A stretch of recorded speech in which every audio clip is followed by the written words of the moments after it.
My 3-day-old newborn has yet to meet his father. This is because my husband began avoiding me as the due date is getting closer. Even when I let him know I was going into labor, he didn't rush to the hospital. 3 days after my first childbirth, my husband finally showed up. He introduced a woman I don't know, dropped a bombshell on me, and said, "This is my girlfriend. I want a divorce." My name is Jennifer. I met my husband John at a college club. John was a well-known, handsome senior at the college, and I was one of the women who admired him. Not to brag, but I was quite popular in high school and had been asked out countless times. Yet there was no one as wonderful as John in my circle. When I first joined the club, he was already a senior and dating a famous beauty. I was just watching from afar, but it seemed he picked up on my feelings for him. Remarkably, he broke up with his girlfriend and started dating me just before graduation. I was over the moon being able to date the man I admired. Now that I look back, I may have been a bit too excited. 6 months into our relationship, I found out I was pregnant with his child. It was a pregnancy during my college years. My parents were furious and confronted him at his home.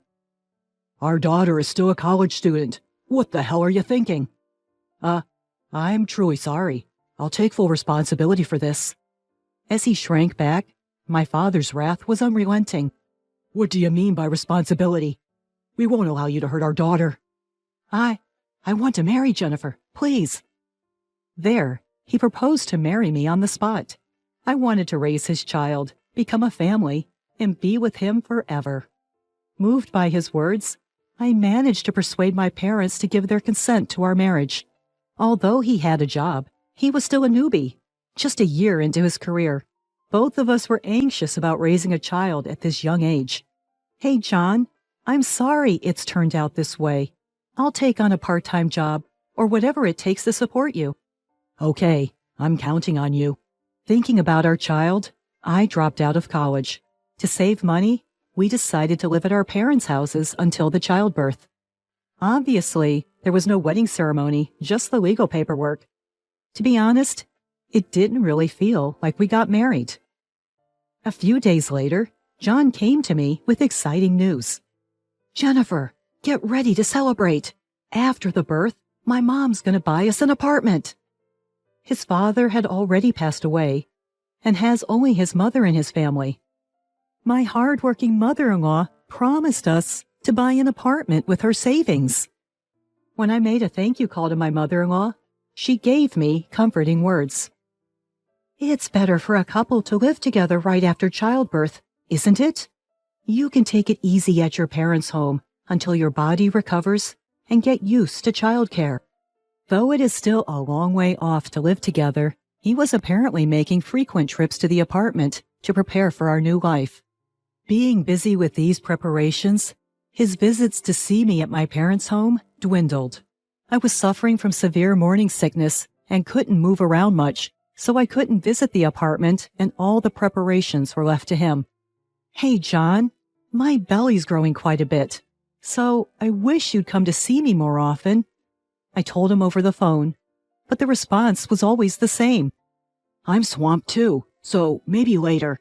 It was my first time in childbirth, and I wanted him to be there, but I couldn't be too demanding of him because he was preparing for our new life together. Having a healthy baby is the most important thing right now. That's what I kept telling myself, and I tried to be patient. But even my due date approached. He still didn't come to see me. I sent him a message on Facebook just in case. "Right? We should start thinking about a name for the baby. Come see me when you have time." But no matter how many times I messaged him, I didn't get a reply. I didn't get to talk to him at all, and my due date arrived. That night, my contractions started, and we rushed to the hospital. My mom tried to call him, but he didn't answer. Maybe he was still at work. She left a message on his voicemail. "John, Jennifer is in labor. We're at the hospital now, so please come down here as soon as you hear this."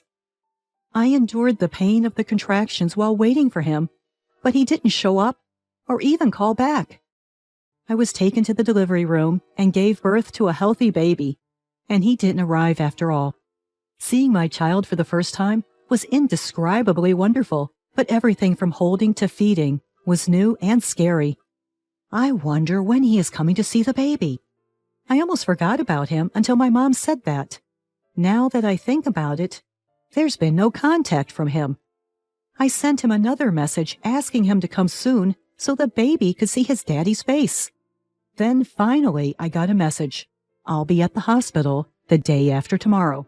I was really excited waiting for him. I can't wait to show him our adorable child. He's going to be thrilled. 3 days after childbirth, I was soothing the baby in my hospital room, and then he finally showed up. There was a woman I didn't recognize standing closely behind him. She rudely approached the baby and said mockingly, "Wow, this isn't what I expected. Are newborns really this small? This is hilarious. Hey, we need to talk about this first." He didn't even look at the baby, and he was gently reprimanding the woman. What's going on? Who is she? I was completely confused. John, who is she? Oh, let me introduce you. This is Ava, my new girlfriend. A new girlfriend? My mind went blank. I didn't say anything until you safely gave birth, just to be considerate. But you seem fine, so I guess it's all good. Wait, hold on. I don't get it. The Ava I was introduced to is draping her arm around him, talking in a cloying voice. Oh, John, you gotta spill the beans to her. She's lost in the sauce. Seriously, she's been cooped up in the house the whole pregnancy. I guess it's not just her body getting sloppy, but her brain too. John is just going with the flow, not shaking off Ava's arm, and they're both having a good laugh. What? What in the world is going on? He coldly let it out while I was taken aback. I'm telling you that I've decided to be with Ava, so I need you to sign the divorce papers. Divorce? Don't say it like it's no big deal. What about our baby? Before I knew it, I was going bananas. This can't be real. I can't accept this. You were planning to stay at your parents' home after getting discharged anyway, right? Might as well stay there for good. I'm still young, and I don't want to be tied down by a kid at this age. What? What are you talking about? You said you'd man up. Your old man was breathing down my neck. I had to say something to calm the waters, you know. That's why I blurted out, I'll marry her. It was just a stroke of luck that your dad bought it. Huh. What about the condo your mom set up for us? Wasn't that for the three of us to live as a family? Oh, that. It was more gorgeous than I thought, so I figured why not use it how I want. I've always wanted a room for my hobbies. So you weren't going to the condo frequently to get it ready for us? No way! Haha. With a kid around, it'd get messy in a jiffy. That's why Ava and I decided to live there together. She seems she likes that place too. Picking out furniture for our place was such a blast. We gotta say thank you to your mom. This is messed up. I didn't know anything about this. Why all of a sudden? What's wrong with me? I was still pressing, and then he said, with looking down his nose at me, "Seeing you with that big belly, I just don't feel the spark anymore." That's cold. It's normal for my belly to get big when I'm pregnant. And besides, it's your baby. Then Ava chimed in. Hey, don't you think this baby doesn't look much like you, John? You sure it's yours? Ha, yeah, maybe. I'm not the real dad, huh? Ha. Oh no, poor John. Bah. That was the last straw. The words he had for his wife, who just gave birth, were heartless. I can't believe I ever dreamed of the future with him. Before I knew it, I was raising my voice at them. I never want to see your faces again. Get out! Whoa, scary, ha! Postpartum depression, maybe, ha! They left the room with laughing. He never even tried to see the baby, let alone hold him. I was in a daze and blankly watched them through the window as they headed to the parking lot. John and Ava were stopped by someone in the parking lot. Looking closely, I realized it was his mom. They were deep in conversation with her. I see. So mother-in-law is in the know already. I was the only one out of the loop. Huh. I closed the curtains and lay down on the bed. My only ally now is this little baby. Gazing at my beloved child, and then tears well up in my eyes.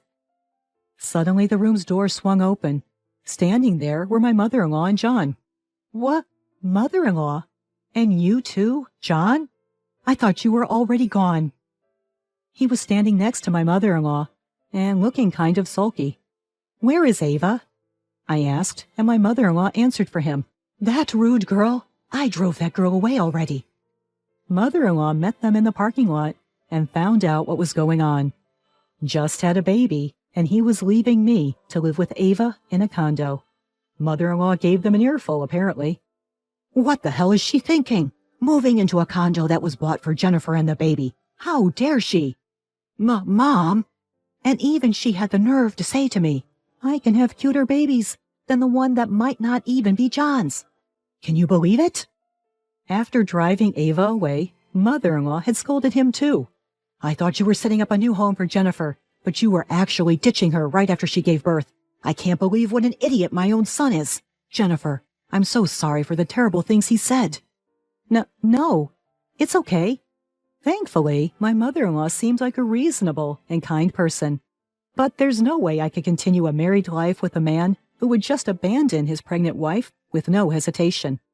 It's not your fault, mother-in-law, but now I know his true colors. Having mother-in-law on my side, I was completely calm. John, as you wish, I'll grant you a divorce. At these words, he visibly relaxed. This didn't sit well with mother-in-law. What about the baby? She demanded sternly. I will raise the child by myself. By yourself? Of course, there is anxiety in becoming a single mother, but it's probably better than having a father like him. My parents are also looking forward to life with the baby. They were even disappointed when I told them I'm eventually moving to the condo. I'm sure if I have a serious talk, they'll understand. After hearing my story, mother-in-law muttered regretfully, Well then, I was looking forward to being a family with you and my grandchild. But if it's for your happiness, maybe this is for the best. I'm sorry, mother-in-law. In that case, could you at least take the condo as an apology? Of course, I'll make sure he pays child support and alimony too. He panicked by hearing this. Mom, wait! The condo was supposed to be for me. The furniture's already been all set up. Hearing this, mother-in-law shouted at him. You idiot! I bought that condo because you said you'd live there with her and the baby. It's not for you, it's for her and the child. I am grateful for mother-in-law's sentiments, but there's no way I'd live in a place where he and Ava had been, even for a moment. Thank you, mother-in-law, but I'll just accept your kind thoughts. I have no intention of living in that condo. For now, I plan to stay at my parents' home. John visibly relaxed at my words. See? She wants to be at her parents' home, so we'll keep the place like we planned. That makes sense. Ignoring him, my mother-in-law spoke to me. If your folks back home can help out, that's the best thing. Well then, I'll put that condo up for sale. What? Mom, hold on a sec. I said I'm gonna live there. Are you serious? Of course. So you'll be paying the loan then? What? The loan? That's a no-brainer. If you're living there, you pay up. Didn't you buy it outright? How the hell do you keep your brain organized? He was insistent on living in the condo for free, but my mother-in-law didn't budge an inch. The place she got for us was a really nice place, and there's no way for John, fresh out of college, could afford a condo. Then John, without learning his lesson, started to cling to me. Jennifer, I was wrong. It's not right for a family to be apart. Let's raise our child together in that condo. John exaggeratedly tries to pick up our child. I quickly snatch my baby away. Stop it. Don't touch my child. What do you mean, my child? The child is mine too, right? You just said a minute ago, I don't know if this child is mine or not. Well, that's... I'm only divorcing because you said you wanted to. I have no intention of staying with you. It's better for my child not to have a deadbeat dad like you. Please, Jennifer, wait.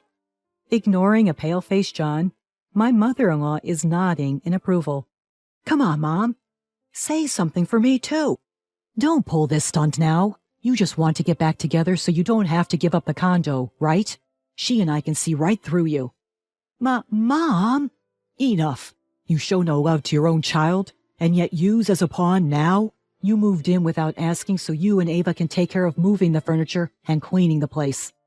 Scolded by my mother-in-law, it seems like he finally gave up on the condo. Moreover, my mother-in-law is making him restore the place to its original state. My name is still on the deed. If you can't do it, I'll sue you for trespassing for all the times you've been in and out. After I left the hospital, the divorce went smoothly, thanks to my mother-in-law. After that, he apparently bit the bullet and cleared out his furniture and seems to have arranged for a house cleaning. Because he and Ava were boozing and making a mess in the apartment almost every night, so the cleaning cost an arm and a leg, even though he had just moved in. In light of this incident, his mother-in-law is pumped up and saying, I'm going to straighten out my son's act. She's making him take on an additional part-time job and is stashing away money for alimony and child support to give to me. Having no money and time at his disposal, he was promptly dumped by Ava. After all, it seems she was just cozying up to him for his cash. On the other hand, I moved back in with my parents after giving birth, and we're all pitching in to raise the child as I had vowed. At first, my parents were against me becoming a single mother, but once I told them about the nasty stuff he did to me, they were all in for the divorce and offered to help with raising the kid together. Holding back my dad, who looked like he was about to march over to John's place and give him a piece of his mind, was a challenge, though. Thanks to the support of the mother-in-law, alimony and child support payments are coming in without a hitch from him. Now that I don't have to worry about money, I can probably afford to postpone going back to work. When the kid grows up, there will come a time when I'll have to talk about his father, but I'm sure the day will come when he will understand my decision. I made a vow to myself that I will pour all the love I can into this child and make my child happy, not just from me, but enough to cover for his absent father as well.